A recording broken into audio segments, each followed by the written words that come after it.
Greetings, everyone, and welcome to tonight's program, Documenting Slavery, the Impact and Import of the Federal Writers Project's Slave Narratives. My name is Marcia Eli. I'm the Director of Programs at the Brooklyn Public Library's Center for Brooklyn History, and I'm very excited for this conversation.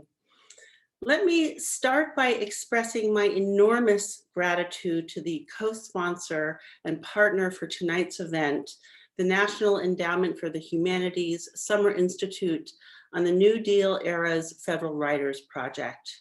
Thank you to its directors, Deborah Mutnick, Shannon Carter, and Sarah Rakowski.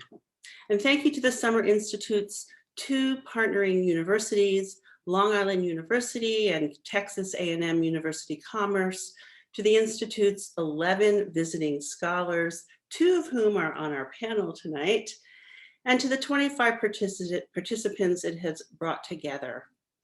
Most importantly, thank you to the National Endowment for the Humanities for making this event possible. For those of us at the Brooklyn Public Library's Center for Brooklyn History, this program ties deeply to our public history project, Brooklyn Resists. Brooklyn Resists explores our long history of racial injustice and the equally long history of Black-led protest and struggle. It also explores a struggle of a different kind. That is the struggle to document history, to uncover and spotlight silences in our archives that have so often neglected and suppressed the Black experience in our country, beginning with slavery. To quote Clint Smith, I can't resist, who is one of our panelists tonight, "The history of slavery is the history of the United States. It was not peripheral to our founding, it was central to it. It is not irrelevant to our contemporary society, it created it. This history is in our soil, is in our policies, and it must too be in our memories." And that's from How the Word is Passed. And so that brings us to tonight's conversation about the slave narratives of the Federal Writers Project. These are some 2,300 interviews with formerly enslaved people that were collected in the 1930s as part of this WPA, Works Progress Administration initiative.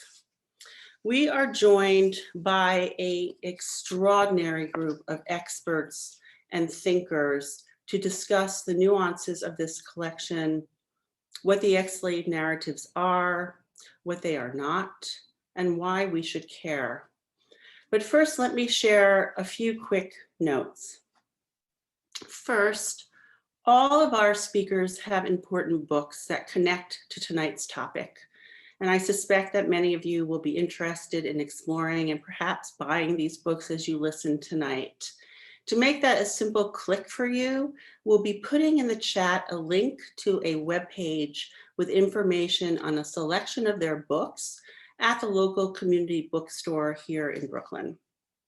Second, please know that you have the option to engage closed captioning tonight. You can click that button at the bottom of your screen. And finally, you're all invited, you're all encouraged to share your questions with our speakers tonight. Simply type them into the Q&A box, which is also at the bottom of your screen. So I could spend a lot of time telling you about the accomplishments of our panelists and moderator, but I'm going to be very brief in the interest of hearing more from them.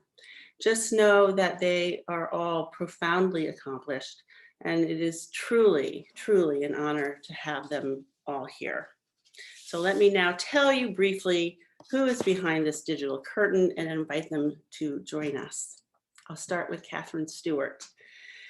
Catherine Stewart is professor of history at Cornell College in Mount Vernon, Iowa. She received her PhD from the State University of New York at Stony Brook. Her first book, Long Past Slavery, Representing Race in the Federal Writers Project, was selected as an outstanding academic title by Choice magazine. Her work has appeared in American Quarterly, Labor, Studies in Working Class History, and is forthcoming in the Journal of American History. She is currently at work on her next book on African-American women and household labor during the Great Depression, for which she was awarded a National Endowment for the Humanities Fellowship. Welcome, Catherine. Clint Smith is a staff writer at The Atlantic and the author of the recently released work of nonfiction, How the Word is Passed. His poetry collection, Counting Descent, won the 2017 Literary Award for Best Poetry Book from the Black Caucus of the American Library Association and was a finalist for an NAACP Image Award. He has received fellowships from New America, the Emerson Collective, the Art for Justice Fund, Cave Canem, and the National Science Foundation. His writing has been published in The New Yorker, the New York Times Magazine, Poetry Magazine, the Paris Review, and many other. Welcome, Clint. Thank you for being here. Next is John Edgar Tidwell. He is Professor Emeritus of English at the University of Kansas. He is an authority on Sterling A. Brown, who you will hear more about in the conversation, Frank Marshall Davis, and Langston Hughes, all poets who were pivotal figures in the history of African-American writing. And he has published foundational scholarship restoring and extending these powerful voices to current discussions of African-American and American cultural expression. Among his several publications are After Winter, The Art and Life of Sterling A. Brown, Sterling A. Brown's A Negro Looks at the South, writings of Frank Marshall Davis, A Voice of the Black Press, and Montage of a Dream, The Art and Life of Langston Hughes. Welcome, Edgar. And finally, our moderator tonight is Brian Palmer. Brian is a Richmond, Virginia-based journalist and documentarian. His writing, photography, audio, and video have appeared in the New York Times, The Nation, Smithsonian Magazine, The Root, and on PBS. He was a co-producer of Monumental Lies, a 2018 Reveal radio story about public funding for Confederate sites. This received the Peabody Award, National Association of Black Journalists Salute to Excellence Award, and Online Journalism Award. He had earlier career chapters as Beijing Bureau Chief for US News and World Report, staff writer at Fortune, and on-air correspondent at CNN. In Richmond, he helped found a nonprofit devoted to the reclamation and preservation of historic African-American burial grounds. And now during the 2021-2023 academic years, he will be the Joan Connor Visiting Professor of Journalism at the Columbia University Graduate School of Journalism. So Brian, welcome. Welcome to everybody. I cannot thank you all enough for being here, and I turn it over to you.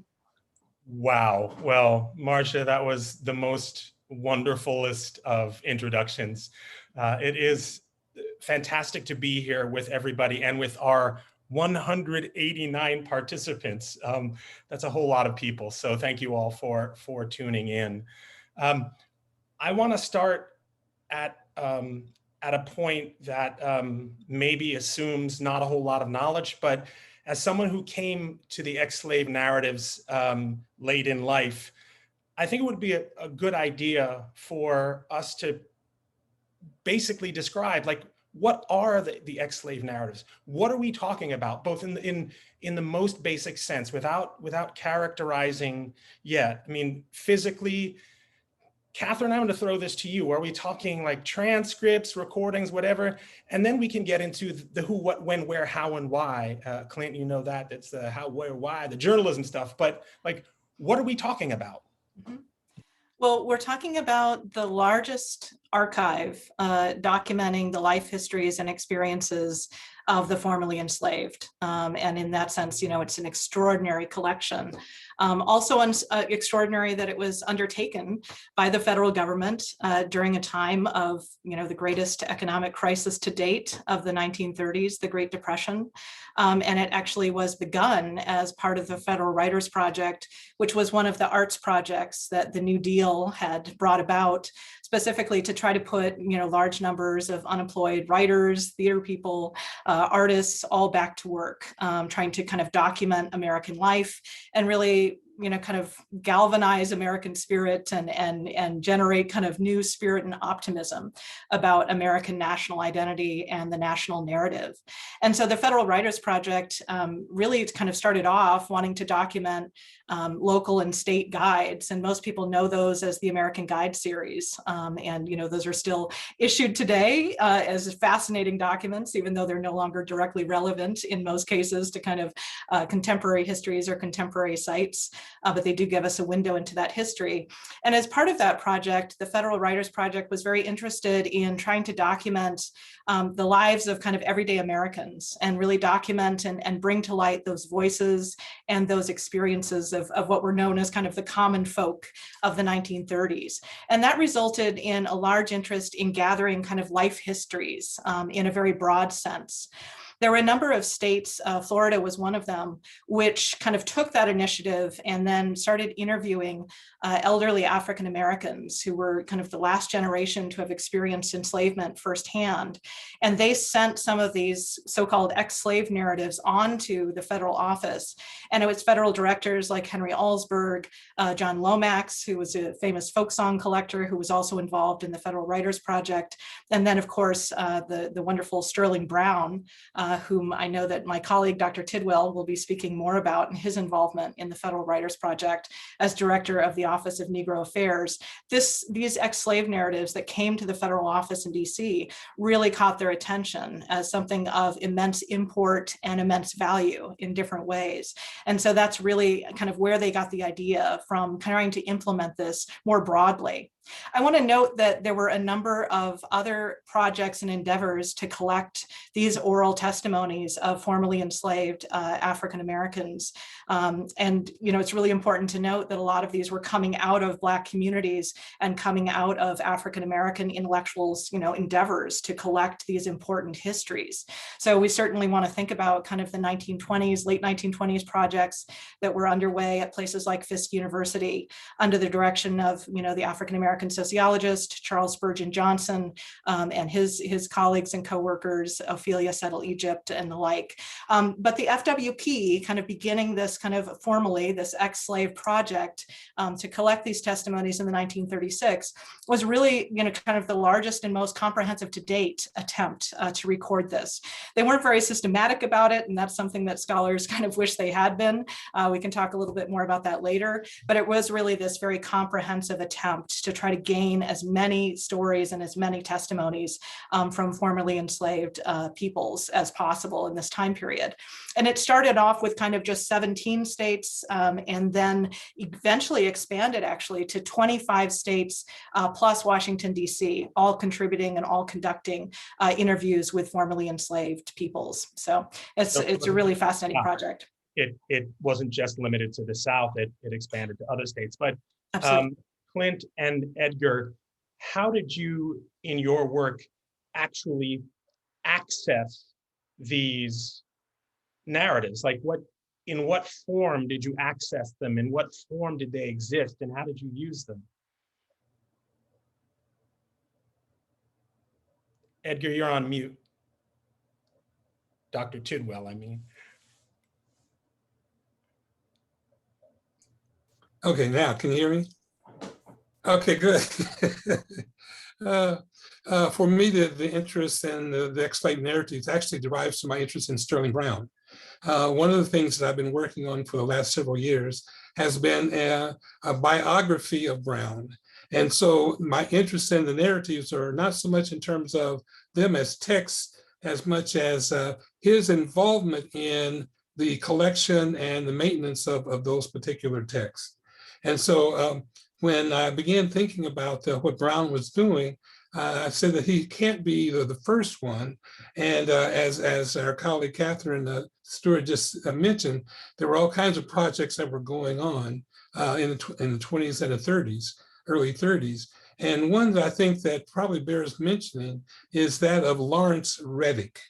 Lawrence Reddick was, I think, a very important historian because when he was at Kentucky State College in Frankfort, Kentucky, he managed to get some monies to collect those ex-slave narratives up and down the Ohio River Valley.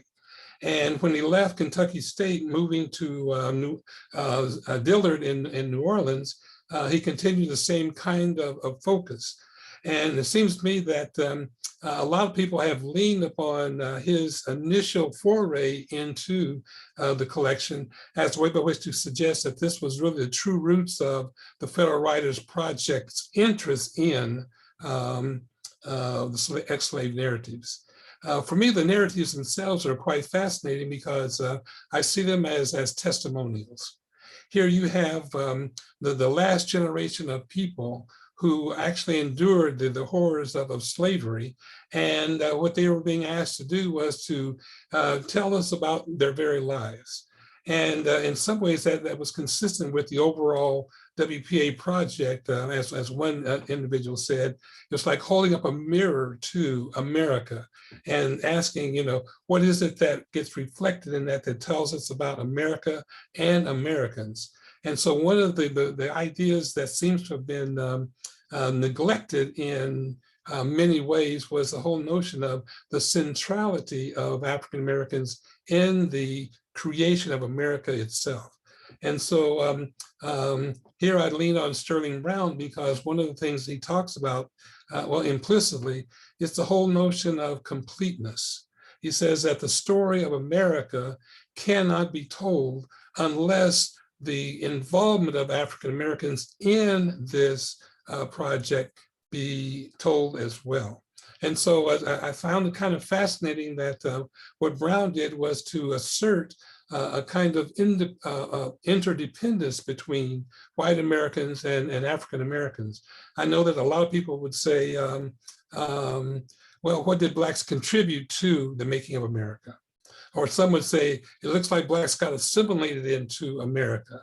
But what Brown talks about is what Jerry Hirsch calls participatory participation in America, and what I call the integration of America. The true integration from Brown's perspective has to do with the centrality in which America is being defined in terms of not somebody from the outside contributing something to an existing body of phenomena, but something that describes how all were responsible for the creation of America itself. And so that's where I think we have to think about one of the important facets of the ex-slave narratives is that we are being given an entree into a neglected dimension of what constitutes America itself. Absolutely. Clint, I think you were gonna weigh in.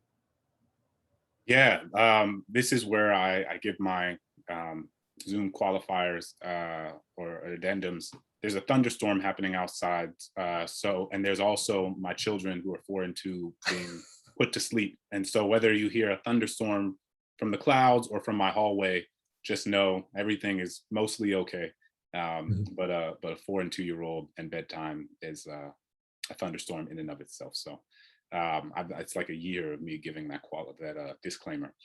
But I'm thrilled to be here with Dr. Stewart and Dr. Tidwell. And for me, I encountered the narratives for the first time over the course of writing my book that recently came out, How the Word is Passed. And for me, part of what I write about in the book is that, there it is, very, very kind of you. Part of what I write about in the book is that for so much of my own life, the only slave narratives or first person accounts of enslaved people that I had encountered were that of Harriet Tubman, or excuse me, not Harriet, of Frederick Douglass, Olade Oquiano, Harriet Jacobs, stories of people like Harriet Tubman.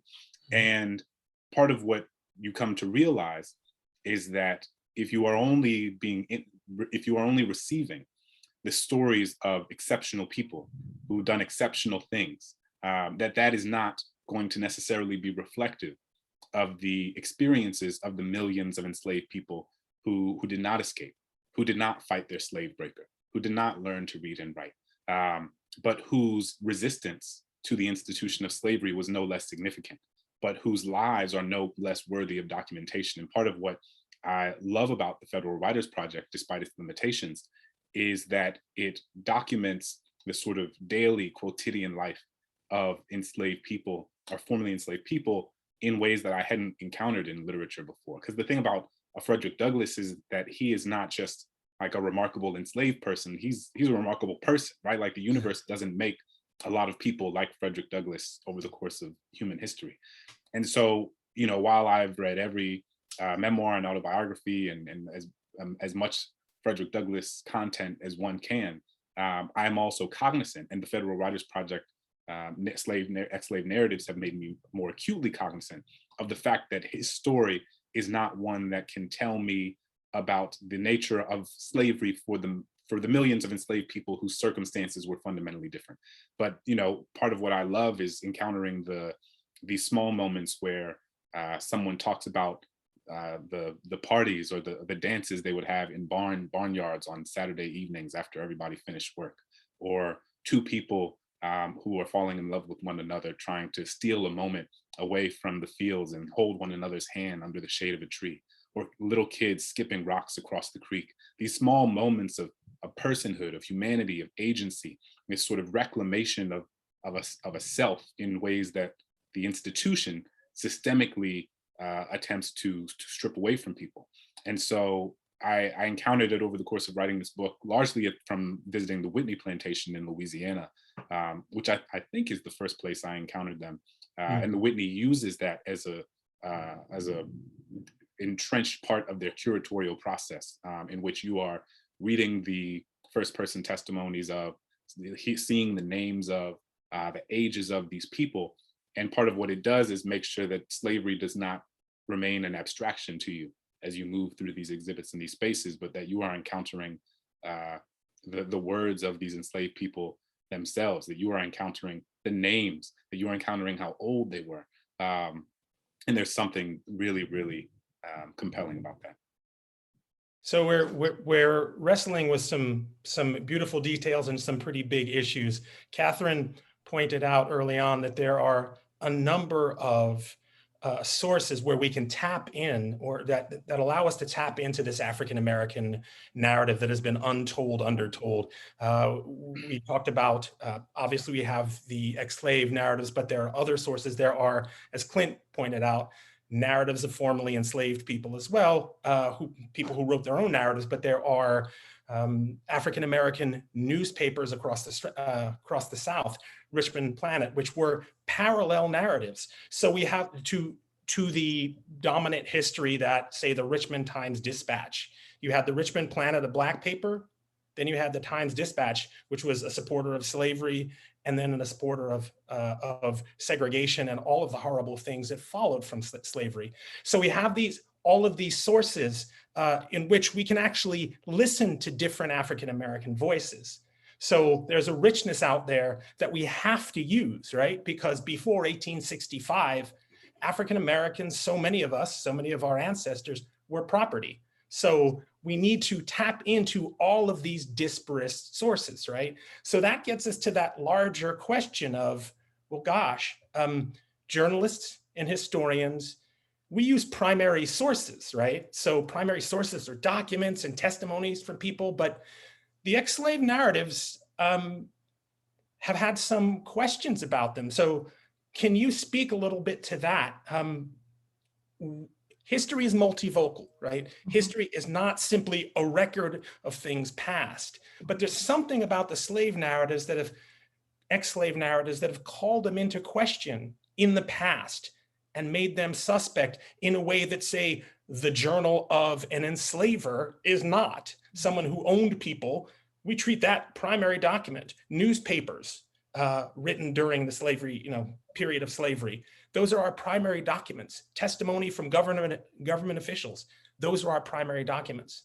Can you talk a bit about the question of reliability and authority when we look at the ex-slave narratives? Anybody? I guess I would just love to kind of pick up on what Brian's suggesting and Clint is also talking about, and that is, you know, the value of this particular collection when we're talking about, unfortunately, when we're trying to recover and reclaim African-American history and the history of, you know, African descended peoples, which is a phrase that Stephanie Jones-Rogers has introduced me to, or a term that I think is really helpful to use in this context. We're talking about archives of scarcity very often, and we are talking about the ways in which Black voices, Black perspectives are unfortunately embedded, right, as a result of white racial supremacy and its extremities and its institutionalization. We're talking about the ways in which those sources, those archives, are also, right, covering over those voices, erasing those voices, marginalizing those voices in different ways. And it's very unfortunate that historians and scholars for a long time continued, because of these notions of white authority, to speak with authority, continued to marginalize and undermine these sources that are so important in recovering, and such a rich source for recovering the history of formerly enslaved people. But I want to note also the history of what happens after emancipation. So, you know, these narratives are so rich for really documenting, you know, life under slavery and survival under slavery, resistance under slavery, all of those elements, but also really looking at African-American people's lives in the decades following emancipation, and how they made new lives for themselves and new identities and forged those identities through cultural traditions and the like. So all of that is embedded in this rich archive, right? When we're so often talking about these kind of archives of scarcity. But we also want to talk about the ways in which, you know, these were produced. And I guess that's kind of where you're leading us. I guess one of the sadnesses or tragedies for me as a historian is that so many historians, as you're pointing out, Brian, undermined and really discarded this entire treasure trove of African-American experience and testimony, really choosing to privilege, right, white, very biased white sources from the perspective of enslavers. And obviously, you know, history is all about, right, what types of sources we use and what perspective those sources bring to bear upon different events. So it was, you know, Ulrich B. Phillips was one of the early historians of the 20th century who, you know, that's before the Federal Writers Project, but he was one of the ones who was an apologist for slavery, right, and was a historian who was writing about it, only using, right, the voices and the biased perspectives of enslavers. So how does that history, and how has that history been revolutionized and altered for the better and really transformed in important corrective ways by drawing upon this unique archive, right, of African-American voices? So I think, you know, historically, unfortunately, African-American voices have been marginalized, delegitimized, not valorized, and given the same weight and authority to speak about the American past and American identity and American narratives in ways that white Americans have. And unfortunately, I think that's a battle that continues into the 21st century. Absolutely. Clint and Edgar, can you talk a bit about this? So we got a question, how truthful were the ex-slaves who provided their narrative? So I want you to think about that notion when you're recalling your particular work, your particular research and reporting, just that phrasing, because what Catherine is telling us is that basically we have been conditioned by a certain kind of scholarship that has privileged white voices and erased, suppressed, denigrated, diminished African-American voices. So here we are with the question of, well, how do we trust these things? That's a very good question. I find it kind of fascinating that there's always a crossover between literary studies and history. I'm not a historian, but in the little bit that I've read by historians, they talk about the ways in which Black historians were diminished in this whole process leading up to the Federal Writers Project. That follows from the question of who knows the Negro best. All right, and that was a literary question that was popular throughout the 20s and the 30s and well into the 40s. And the question always came back with the same answer, that because Blacks were so close to the experience that the Blacks were trying to put out on paper, that they lost their objectivity. And because of their loss of objectivity, they became very unreliable in terms of the text that they were actually presenting. So it was sort of fascinating to me, because what that also led into was a need for somebody like a Sterling Brown, who looked at American literature and the representations of people of color. And he came away with 7 different racial stereotypes that were popular by whites in American literature. And it's kind of fascinating to see how a number of things related to that. One, I think it was responsible, that was what was responsible for him to become the editor on Negro Affairs. He had already established a new literary critical act. And it was one that seemed to be just in keeping with what was needed on the Federal Writers Project. And also, when it comes to Brown, he seems like with his background, coming out of Williams College, coming out of Harvard with an MA, further study toward a PhD at Harvard the second time, that also made him eminently qualified to take on this enormous task of looking at the ways in which Blacks would be represented in the Federal Writers Project. So the question of reliability then becomes one of looking at who is actually, if you will, being the custodian of the representation of the people of color.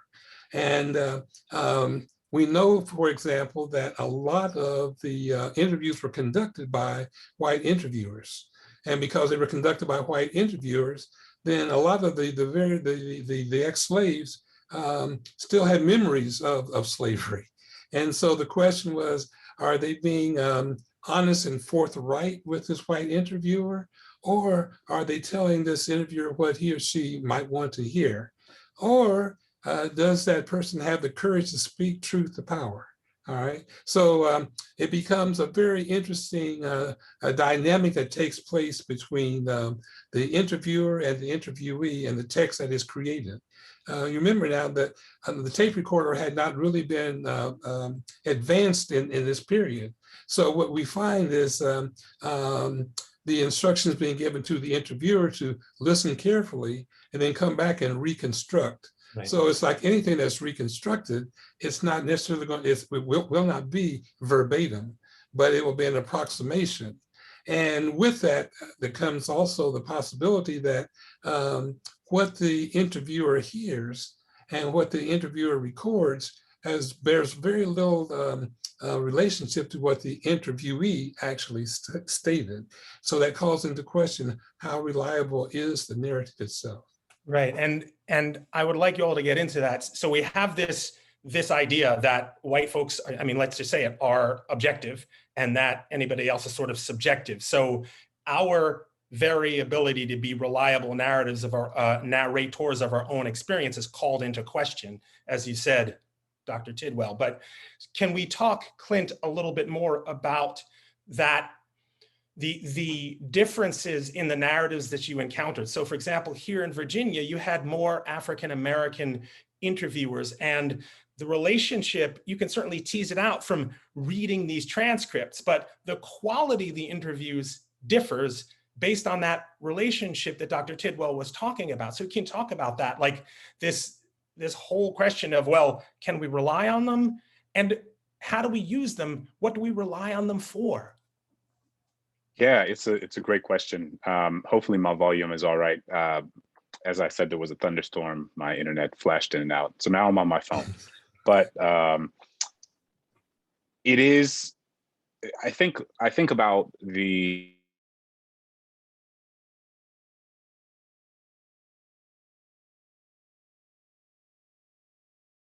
Uh-oh, you seem to be, oh, you were frozen. I was frozen. Okay. Yeah. Hold on one second. Make sure I'm. Strange times that we're living in. Are you hear me? Okay. And talks about the way that Madison Hemings, who was Jefferson's son, that he had by Sally Hemings, who was a woman who he enslaved for over 40 years, and also who bore several of his children, 4 of whom lived into adulthood. Madison Hemings went and shared the story of his life as Thomas Jefferson's son, as his mixed race son, with a newspaper in the late 19th century. And it wasn't taken seriously by many scholars for a long period of time because they didn't believe him, right? Which is they simply thought that this was somebody who was lying, who was attempting to denigrate one of our founding fathers, the 3rd president of the United States. And part of, obviously scholars like Annette Gordon-Reed and there have been, and others, in addition to DNA tests that have been done since that make very clear that Madison and Beverly and their siblings are literally the children of Thomas Jefferson and Sally Hemings. But part of what it reflects, and part of what the lack of belief in Madison Hemings' testimony reflects, is something that Catherine talks about in her work, which is just the history of Black people's testimonies and first-person accounts of their lives and of things that they've seen and things that they've experienced, and how they make sense of American history not being taken seriously as a historical and archival project. It is that they are, as you said, thought of as these people who cannot be quote unquote objective, or approach it with the necessary sort of intellectual distance or dispassion to make serious intellectual inquiries on the subject, which is bizarre that we would think that an enslaver is able to make objective, intellectually dispassionate, analysis, have a dispassionate analysis of slavery when an enslaved person would not. But that is how the history of slavery has been largely documented and understood. And part of what I learned over the course of writing this book was that it wasn't until the mid 20th century and the civil rights movement and the Black freedom struggle that the country's perception of slavery as a whole began to change, right? Prior to that, people like Ulrich B. Phillips were part of shaping the predominant narrative around what slavery was, which is that it was a civilizing institution, was that it rescued Black people from the savagery of Africa, that it was it Christianized them, that there were benevolent slave owners who were doing a great service to enslaved people who needed that sort of paternalistic structure in their lives in order to be humans, to be people in the United States. And so there is a long history of Black people's sense of what is transpiring around them, and their sense of them, that what they see through their own eyes, not taken seriously. And it isn't until Black freedom struggle in the mid 20th century where historians like Kenneth Stamp and others are beginning to reorient our collective understanding of the history of slavery as Black-white inequality sort of originating from slavery in ways that weren't done, I would learn, for much of the sort of preceding century, that would, and I think that that's all part of how we understand why the slave narratives or the ex-slave narratives were sort of tossed to the side for decades after they were used, because it is something that we've seen from, after the end of the Civil War with the Lost Cause propaganda, an ideological project that was incredibly successful, and makes it so that you don't take a first-person testimony from Madison Hemings or a first-person testimony from a formerly enslaved person living in the late 1930s seriously, because you think that they are unable to engage in a sort of meaningful and rigorous analysis of their own lives. So it sounds, I mean, what we're talking about in a sense is almost, it's not just giving authority to the voices of the individual formerly enslaved people, but it's unprivileging other voices. And this speaks to the entire process of what history is and what journalism is. So an example, there is an ex-slave narrative for a gentleman named William I. Johnson, born in Goochland County, resided in Richmond, Virginia. So Mr. Johnson is buried at a cemetery, East End Cemetery, that's about a mile away from my house.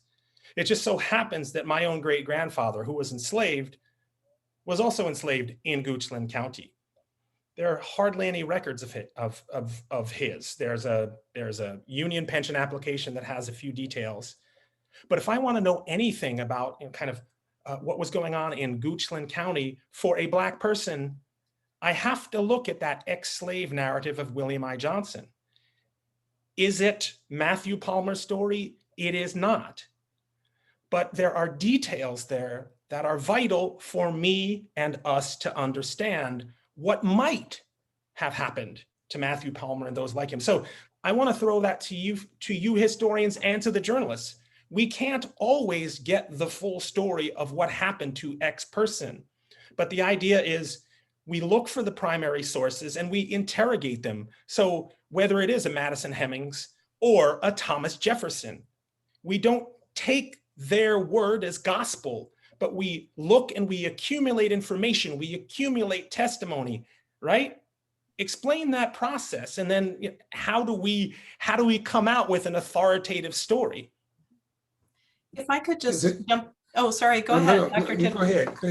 I was just going to jump in and bring it back to kind of what my book looks at, which is specifically kind of the racial dynamics of the 1930s and the history of this unique project. You know, it was an unprecedented opportunity for African Americans as writers and interviewers, and, you know, in the case of Sterling Brown as a federal director, to contribute really for the first time to the historical record in a national narrative.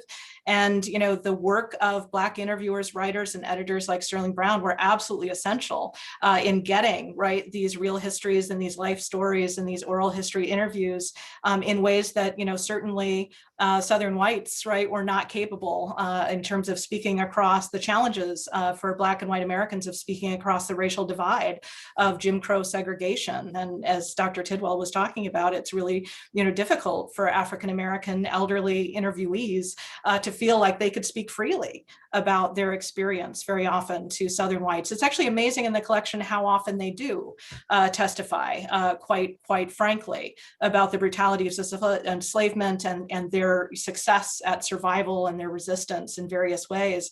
But one of the things I wanted to note is, you know, despite these important contributions of African American writers who very often worked in segregated Negro writers units because of the racial segregation of the time, they found their work continually questioned, continually interrogated, continually undermined by their white coworkers, who very often were in a position of kind of editorial authority in many cases over the interviews and the narratives that got sent on to the federal office.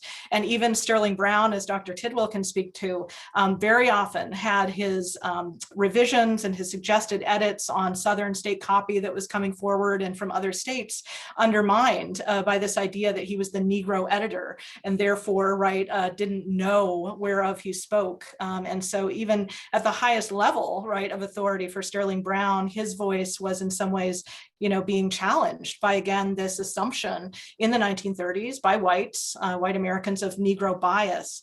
So one of the things I was really interested in exploring and examining were specifically evidence of Southern white bias in the FWP collection. And I was interested in trying to find out, you know, what happens in those exchanges, what is the agenda that Southern white interviewers and state editors are very often pursuing in their collection and their shaping and reshaping of this ex-slave oral testimony. And one of the things I found out, perhaps not surprisingly, is their investment in the mythology of the lost cause and their interest in kind of trying to use formerly enslaved people's testimony, right, to bulwark and shore up their ideas about slavery. Yeah. And just briefly, so absolutely. The lost cause being the ideology that was created in not just in the South, but that the Civil War was a noble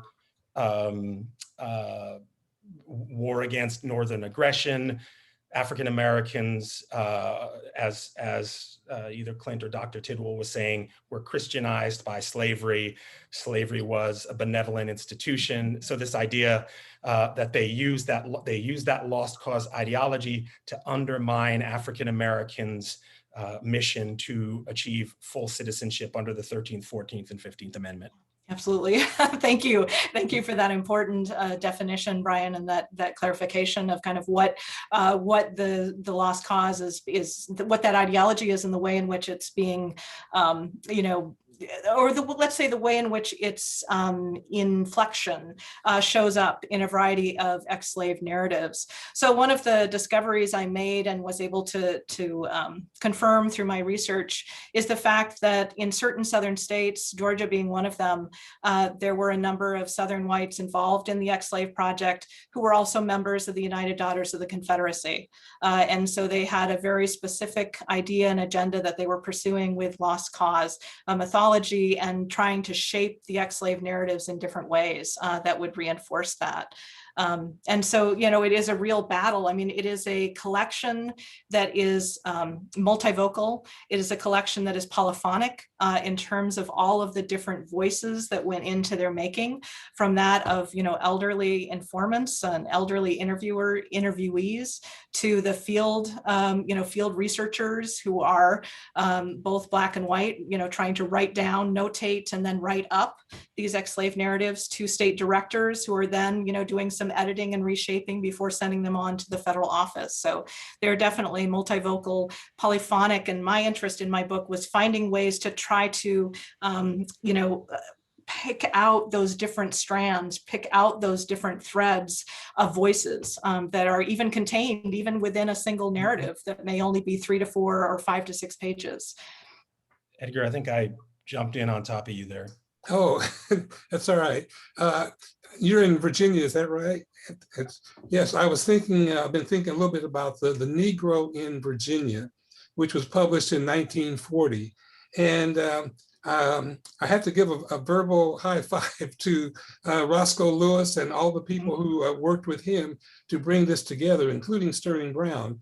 And what it demonstrates, it seems to me, is one of the overall objectives of the FWP was to show how history could be used in innovative ways. And if we think about the ex-slave narratives as forms of historical expression, then we can see how they become, in their own way, primary sources that are being used to help sustain the argument of the Negro in Virginia. As I was reading through that particular book, I was actually overwhelmed by the detail with which they managed to put this book together. And it was all buttressed by the testimonies of people who actually lived the experience itself. And I know that the project directors for Virginia felt that they were taking a big risk in publishing it as they did. But as it turns out, it was probably one of the most successful books that came out of the Federal Writers Project. Mm-hmm. That begs that bigger question as well. So while we're putting the slave narratives under the microscope in terms of reliability, we don't necessarily put other sources that we accept, as I said, as gospel under the microscope. So can you talk a bit about that? Because it seems like, three words are popping into my head here: critical race theory, right? So the idea that you read texts critically, and texts from the past in which African-American voices, Native voices, Latinx voices, women's voices, Indigenous voices, Asian voices were erased. You need to read those closely, right? Mm-hmm. So that you can determine how those mechanisms of erasure function.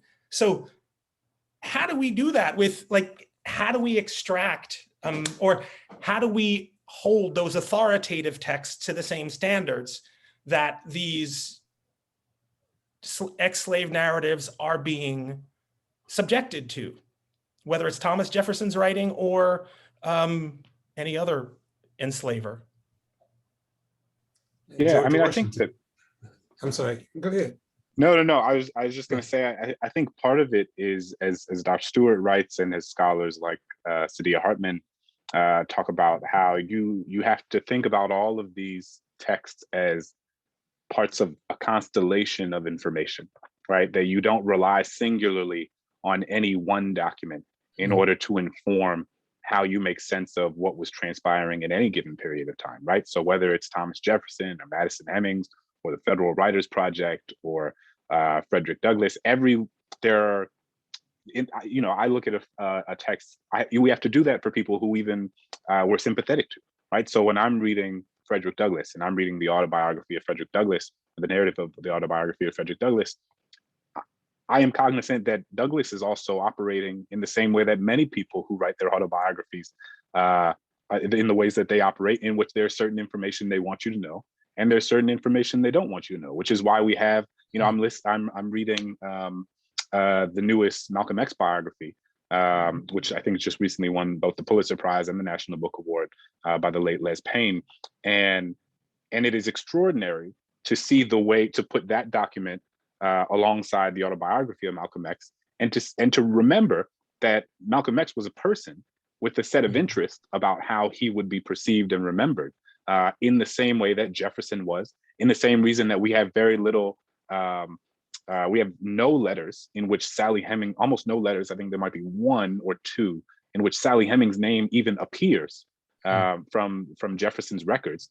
And part of that, many scholars believe, is because his grandchildren had a very specific interest in how he would be remembered, and so went through all of his letters and removed anything that mentioned Sally Hemings, and to the point where we have no picture of her, we have no photo of her, we have no understanding of how she even looked, other than the description that Madison Hemings gave when he was giving his testimony to the newspaperman in the late 19th century. And so, it is a recognition that you have to take into account that no one source, no one document is going to singularly give you a holistic understanding of any period of time or of any person. And that what we are doing is what historians have done for a long time, is stitching together different pieces of history, different primary source documents, different oral testimonies, and sort of, putting them together like a quilt almost, in order that we can sort of step back and look at and say, oh, okay, this person says this person says that, this document says this. How do we make sense of all of it together? That implies, Mr. Smith, that history is always going to be contested, right? We are always going to be learning new things. We're going to be changing. We're going to be challenging. That's not necessarily how Americans, or really any nation, wants to think of itself. We want those stories, the heroic stories. Like, we want our Thomas Jefferson, we want our George Washington, and then we want our sprinkles of Negroes on top. We want our Rosa, we want our Martin. How do you prepare people for the fact that history is this contested web of stories, and we keep bringing evidence and testimony to make it better? How do you prepare people for that process? Anybody? That's a hard one, I know. I guess I would say, I think Clint probably has a lot more to say about this, because he's been out in the field, quite literally, for his book, visiting different important historic sites and learning directly from the people who visit those sites about, moments of erasure and really disturbing erasures of history in kind of public memory and public narratives of the past, about the nation's past. So he's probably best qualified to kind of speak to that kind of contemporary point of view. But I also just want to note, I think that when, at least I find with my students, when I show them that, the past is not past, that it's still very much with us, when we show them that the past is something that as historians, we're constantly working at our craft and trying to find new strategies and new ways and new methods, not only for finding new sources, but for finding new riches from the sources that already exist, from finding new things in the evidence that was already there, kind of in plain sight. That really gets my students excited about the practice of history and the importance of the historical record, and the importance of learning how to listen carefully and read carefully. So I think we can capture that interest and that excitement, and harness it maybe for the importance of critically interrogating always, not just our sources, but our national narratives about what this country means and what it stands for. Sorry, I'm reading questions and trying to, but Dr. Tidwell, I apologize. Oh, no problem. one of the critical words that I heard Dr. Stewart use was critical. And I think that that's one of the things that we need to always keep uppermost in our mind. What is the value of critical reading, critical writing, and critical thinking? You know, this is what gives us an opportunity to share with students how they need to develop their own skills at those three areas, so that as they encounter phenomena, they can indeed begin to make some good judgments. I'm a little bit pessimistic about where the nation is right now, because I feel like there's been an anti-intellectual impulse that has been set in motion. And what it has done is to get people not to think critically about all these things, but rather to accept emotion instead of something that's rational and well thought out. And I think that's where, as educators, we need to try to circle back and see if we can pick up on again, and that is to instill in students the ability to read, write, and think critically. And with that, they will be in a position then to answer all kinds of other questions or to address other kinds of issues that do come before them. I think that's, and don't mean to cut anybody off, but I think that's a beautiful way to segue to our last question, because I think we're running out of time. But from your experience working with the narratives, what are the central lessons learned that you would share with not just scholars who are using them, but scholars and journalists who may be collecting oral histories? What are the major lessons of this archive? Clint, you were it's your turn. All right. I just want to say again what a pleasure it's been to spend this hour with you all. And I, you know, so two things. I would say to the first part of the question, what is the main takeaway from these documents, from these 2,300 plus interviews? For me, part of what they do is remind me of our temporal proximity to this history of time. I think, you know, if you're like me, in elementary school, you learned about slavery as if it was something that happened in the Jurassic period, right? That it was like the dinosaurs, the Flintstones, and slavery all hanging out together. And encountering these narratives and thinking about how these are people who were interviewed in the late 1930s, right? A period when my grandfather was alive. I am reminded in moments like that my grandfather's grandfather was enslaved. And so when my 4-year-old son sits on my grandfather's lap, I think of my grandfather sitting on his grandfather's lap.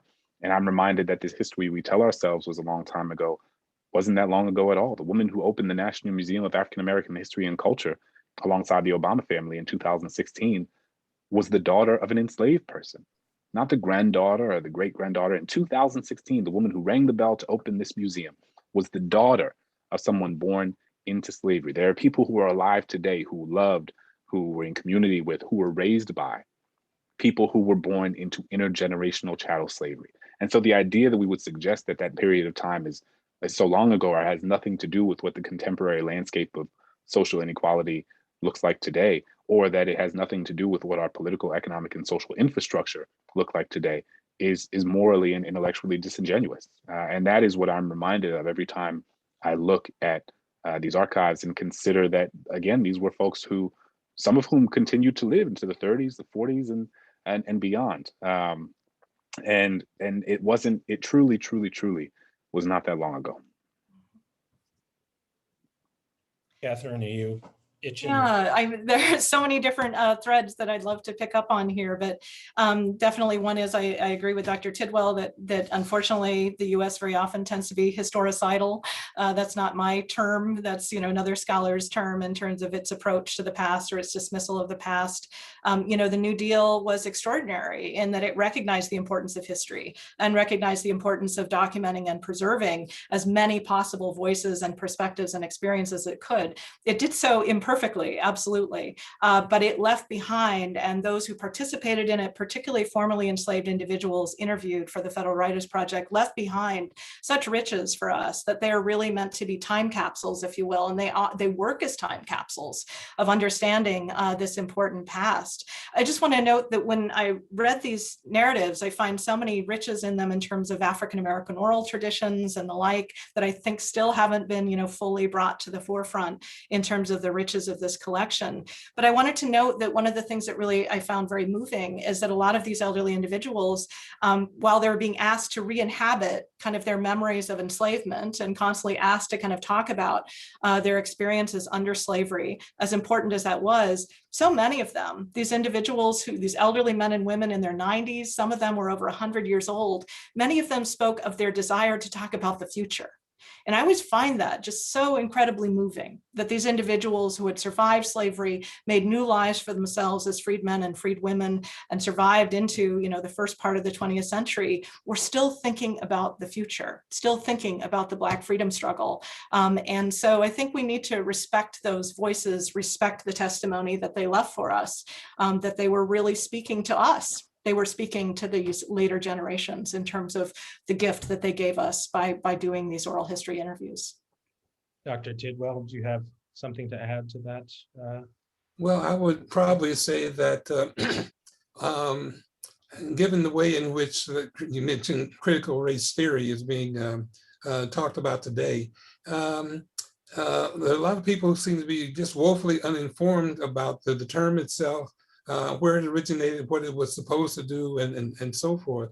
But I think one of the benefits of understanding critical race theory is that we can go back historically and we can look at the Federal Writers Project, and we can get a sense then of what kinds of issues that people wrestle with, and how many of those issues were sustained by the law in some way, shape, or form.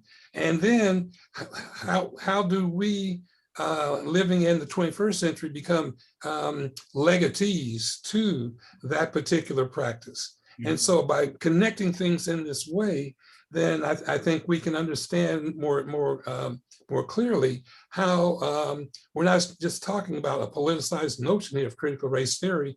We're talking about something that's fundamental to us acquiring a way by which to understand who we are even today.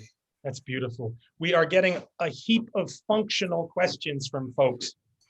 Catherine, how do I see Clint, Dr. T, everybody, how do I see these slave narratives? Clint was talking about the wonderful quotidian details in them. We're all talking about the power of people giving their own testimonies.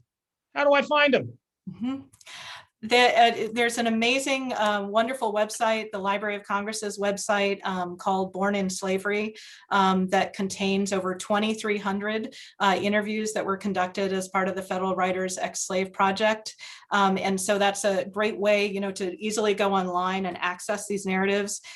They keep changing their website, so the format in which you access them changes from time to time. Right now, you can download by state the interviews that were conducted by each state project, and you can search those PDFs. So they are searchable for keyword terms and things like that. If you're looking for specific information on different topics, you can search also, I believe, by the name of the formerly enslaved individual's name if you have it, or you can also search by the interviewer's name. I think that's still a function of the website. But I also wanted to note, as Dr. Tidwell was noting as well, there were so many other ex-slave narratives that were generated in this longer time period. So very often, it said, well, there were 17 or 19 states. My research says 19 that initially contributed to the Federal Writers Ex-Slave Project, and over 2,300. And those are on the Library of Congress website. But George P. Rawick made it his effort, his goal, and his objective to create the first kind of published collection of the Federal Writers Ex-Slave Project. And then he realized that many of the state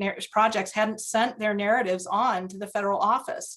So those aren't included in the Born into Slavery website of the Library of Congress, but they are included in the George P. Rawick series, which has been widely obtained by many libraries. And so he did his initial series I think it was like 17 or 19 states that are in George P. Rawick's initial series. And then he added many more when he went into state archives and found those collections. He also added as a supplementary volume the narratives that were collected by Ophelia Settle Egypt, for example. And so, you know, that I'd say is a more definitive collection.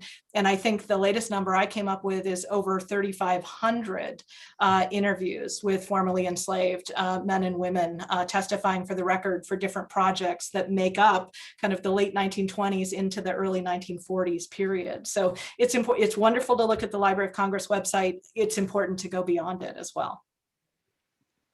Yes. Marcia, how are we doing with time? You know, it's painful to try to close up this conversation that is just bursting with information. I know. I think you can ask one. Why don't we go with one final question? Well, so I feel like I have been remiss in not developing on some of your comments about what is actually in these narratives. Clint, you were talking about those beautiful details, but what are we looking at them for? The experience of slavery in Alabama and various states, but just as your work has pulled out, or as you've tapped into it, what are we going to the narratives for? Starting with you, Yeah. Dr. Tidwell, or with Clint. No, I was just going to say briefly that I mean, I think part of what you see is the heterogeneity of the enslaved experience. Like, part of what you see is that so much of what slavery looked like, I think we have a very singular conception of what slavery was in this country, which is often very gendered, which is often very imagined in like a very specific agricultural and sort of context. But part of what you see is that what slavery looked like in Maryland is different than what slavery looked like in Texas, is different than what slavery looked like in Virginia, is different than what slavery looked like in Alabama. And certainly there are things that tie them together. But you realize that like there were millions of people who were enslaved over the course of centuries.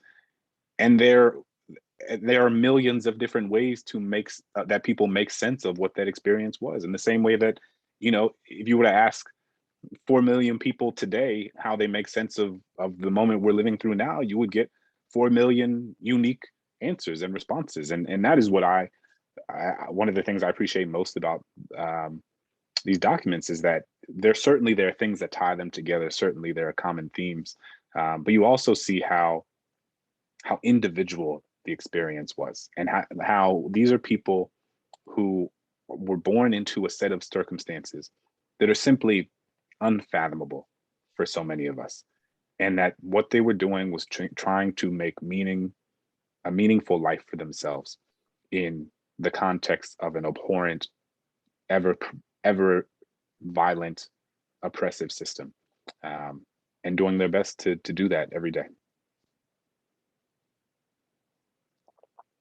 I don't know if there's much to say after that, Marcia. I think that's a beautiful summation of what we are talking about when we are talking about this testimony, these narratives. That was wonderful. Thank you, Clint. It's all wonderful. I want to thank you all for this conversation that was really existential and talked about some existential truths about constructing history that is trustworthy. And I want to tell everybody in the audience that this has been recorded and it will be posted tomorrow on the Center for Brooklyn History YouTube channel, which I think we'll put in the chat for you. I want to thank again the National Endowment for the Humanities and the leaders of the NEH Summer Institute on the New Deal Era's Federal Writers Project, Deborah Mutnick, Shannon Carter, and Sarah Rakowski. I want to mention to everybody who's here that next week, the Center for Brooklyn History has another, I think, very powerful conversation, this one about colonial America and justice. and specifically the chasm between European views of justice and Indigenous views of justice, and a chasm that begs the question, who is, quote, civilized and who is, quote, savage? And you can learn more about that program, I think, in the chat. And finally, please check out all the programming offered by Brooklyn Public Library's Arts and Culture Department, BPL Presents. There's all sorts of things. Heartfelt thanks again to all of you for this really powerful, extraordinary conversation. Thank you all for coming. I hope to see you next time, and have a good night. Thank you, Brian. Thank you, Marcia. Thank you, everybody. Thank you, everyone. Tidwell. Yes. It was Great night. wonderful. Thank you.